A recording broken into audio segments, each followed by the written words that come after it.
torbee guyyaa shan akkatti nama keessa dhaabbatu hin qabu akkatti deemee. Okay.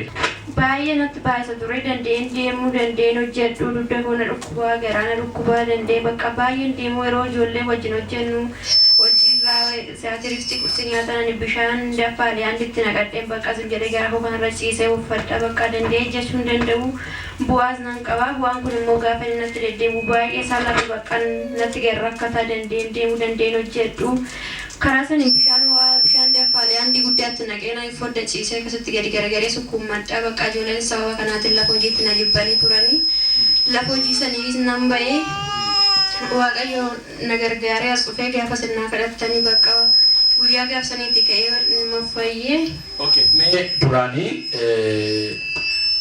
yeroo utuu hin eeggatiin dhiigni kun yeroo hundumaa sirraa dhangala'u lafa namaa deemuudhaaf yaaddota turte akkam ture yeroo sana akkam taatu ture?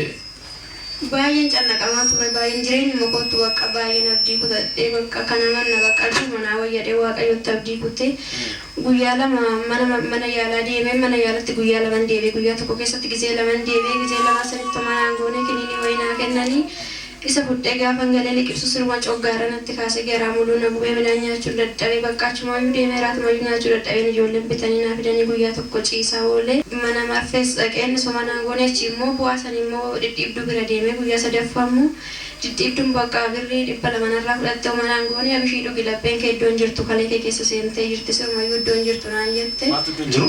Lapheen kee. Okay. Waaqayyo waan godhe haa godhu abishii kana sin dhugu. Inni yoo na fayyisus na fayyisuus baatu akka fedha waaqayyoo ta'een dhiisee bishaan sin dhunne mana yaalatti sin deebine dhufeen asuma mana waaqayyoo dhufee sin naa kadhattanii sitti bakka guyyaa gaafsaniitti ka'ee hafuurri bu'aas hafuurri bakka dhiinni koo dhangalus waan tokko hin taane fayyaa koon ta'e ammarraa. Mee galateeffadhaa fi waaqayyoon haaleluyyaa.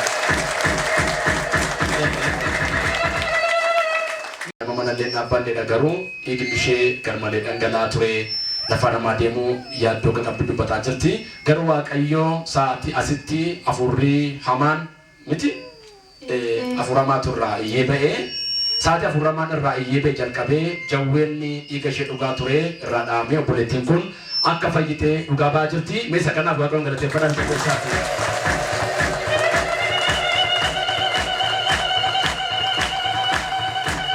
Mee akkatti na qabaa bara baraan fayyafi jedhaanii. Kukuli kusitin deebii jedhaanii.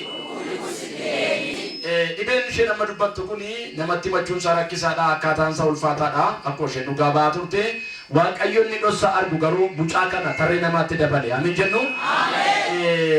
Tarree namaatti dabale dhibeerraa kaasee ulfinaan dhaabee kanaaf waaqayyoon maqaa isaa ulfaatu nama dabalee gooftaa kana galateeffanne haaleluyyaa.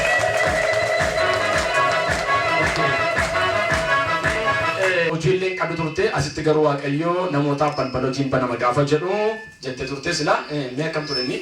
Mee hojiileen qabu ture mana namaan hojjechaa ture dursee achi mucaan tokkos hojjetti na waamte gaafa dhufees ga'u immoo siraa limdii wayiin dookinimti malee qaxarannaan jedhanii bakka waan godhudhawee nan deebi'a gaafan jedhu bariisan waldaas dhufe bakka gaddiin nan makkaatti gadditee hojii sabeetti bakka waaqayyotti gaddaattu waaqayyo hojii isa caalus sii kenna sin gargaaranaan jedhe dubbate ishii kiyyuu madee fuddeemin jedhe bakka guyyaa san nan deebi'ee dhaqeen dura guyyaa afur dhaqee dhabee gaafa naqu namni baay'eedhaan namoota keessaa na waamanii hojii akkanaan hojjettaa naan jedhanii mana kooriyaa bira koshiinaan hojjettaa mana nyaataa nan eenin jedheeni nan dhaqee bakka kaara na qaxaranii Daawwanni kooda dura akkanan turre ammarree waaqayyoon bakka na dubbateetuma waaqayyoon haa galatoomu amma kana deemuusa kuma shaniin hojjechaa jira rabbii.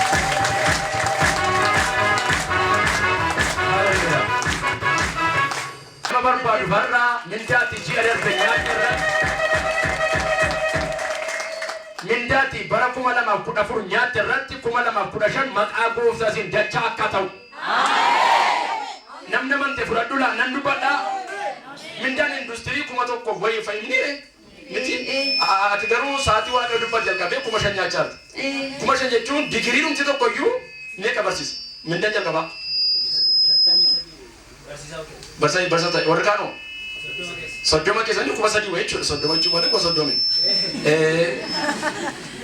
argee ol gaafadhu ulaagaati inga qabne sana inni si qabu waaqayyo mindaati kana booddee nyaatu kan warra maastersii kan warra PhD gararraa maqeesin jecha tokko lama sadii afur jedhu irra hafaasiifatu. Amma abbeen keenya amin wajjidhani fudhataniitu waaqayyo na gargaaree har'a ji'atti bindaa guddaa nyaatan nama amane farra nan dubbadha sanyoo boriitii jalqabee lafa jirtu kaasanii maquma haaraatti dabarteetta. Mindaa silaarraa mindaa haaraa. Sagale jabaan akka jedhaa mindaa dabalataa'edha. Waaqayyoon allaatera jedhaa ayyaati. Amin jennu. Waaqayyo haa galatu waaqayyoon haa galateeffatu. Akka milikitaa mucaan kun ala sana teessee turte ala teessee turte miti ala teessee turte afur qulqulluun akka naqoon godhee neqeen ka'innaan kaatee saboota baatanii fidanii afurramaan irraa sokkee mindaa xinnoon duukaa sokkee mindaa guddaan dhufee dhukkubiin ulfaataan kunis in sokkee mucaan irra nama nagaa taate inni kana godhe waaqayyo waan ta'eef mirkisan mataa keessa gaatee dabalatee waan barabaraan fayyaa fi kanarra waan osii eebbisuu eebbaaf ta'ii nagaa waaqayyootiin mirkanaa si madashee